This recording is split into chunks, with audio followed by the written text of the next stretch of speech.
হচ্ছে বাড়িতে ছিলাম না, গিয়েছিলাম হচ্ছে আমার শ্বশুরমশাইয়ের মামার বাড়িতে। ওখানটা কালকে চতুর্দশীতে কালী পুজো হয়েছিল, তো আমরা জাস্ট কিছুক্ষণ আগে বাড়িতে ফিরেছি। ফিরেই আর কি স্নান টান সেরে নিয়ে ফ্রেশ হয়ে এখন আমরা হচ্ছে ঘরে পুজোটা সেরে নিয়েছি, আর এখন হচ্ছে চারিদিকে প্রদীপ মোমবাতি এগুলো জ্বালাচ্ছি।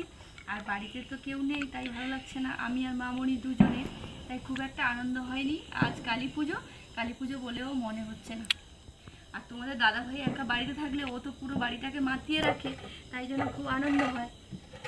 আগের বছরও কালী পুজোয় বাড়িতে ছিল না, আর এবছরও নেই, তাই আমাদের মনটা অতটা ভালো নেই। মা, তোমার মন ভালো লাগছে তোমার ছেলে যে বাড়িতে নেই?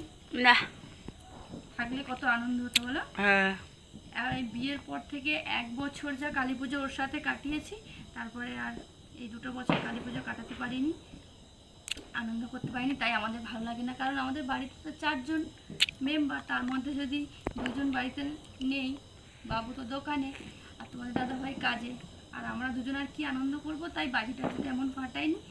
এই মোমবাতি আর প্রদীপ জ্বালিয়েছি, আর একটু সে দুটো থাক, পুকুরে দেবো। পুকুরে আগে এখানে জ্বালিয়ে, এটা হচ্ছে আজকে আমি ঘিয়ের প্রদীপ জ্বালিয়েছি, ভালো সেন্টও বাড়াবে আর অনেকক্ষণ জ্বলবে তার জন্য। আর আমাদের এখানে কাছাকাছি পুজো হচ্ছে, ওই জন্য মাইক সানাইয়ের আওয়াজ শোনা যাচ্ছে। এই যে আমি সাজিয়ে নিয়েছি,